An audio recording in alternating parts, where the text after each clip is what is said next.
Leadership is not a cookie cutter thing. I know there's a ton of books out there you can read on self-help, but find your own path. Be authentically you, be transparent, and apologize when you're wrong.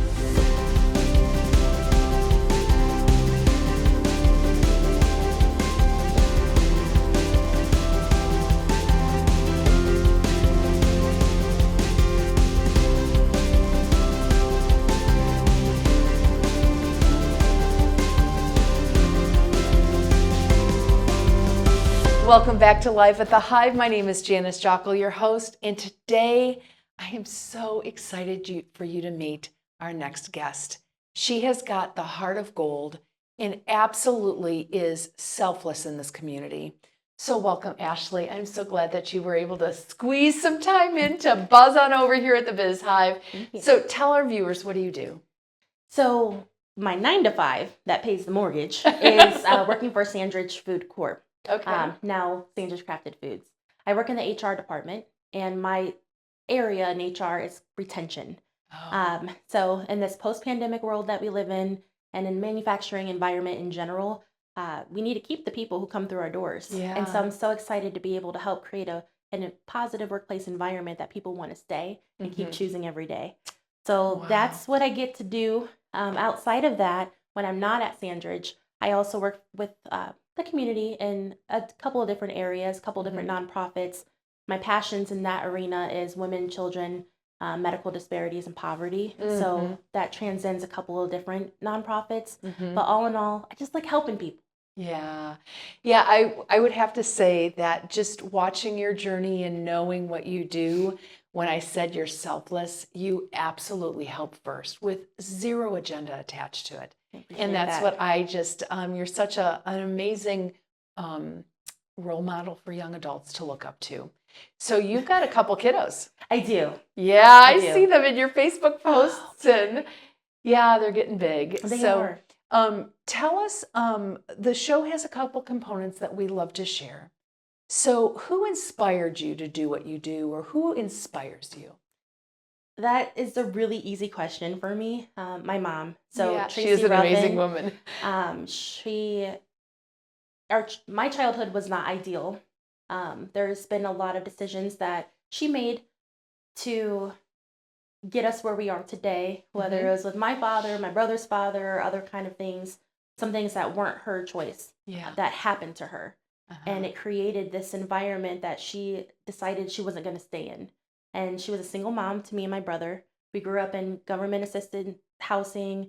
If it wasn't for Toys for Tots, would have never gotten Christmas, that kind of thing. Wow. She was abused in every sense of the word and fought her way to success. And today she is a pastor. She started a nonprofit. She is just compassionate. She sits on a few boards.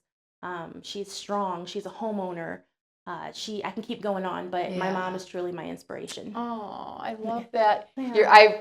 I've had the honor of meeting your mom, and I would echo what you just said about her. She is I can see where you get your backbone from. That's the biggest compliment ever. So. Yes. So, tell us, how would you like to leave your legacy here?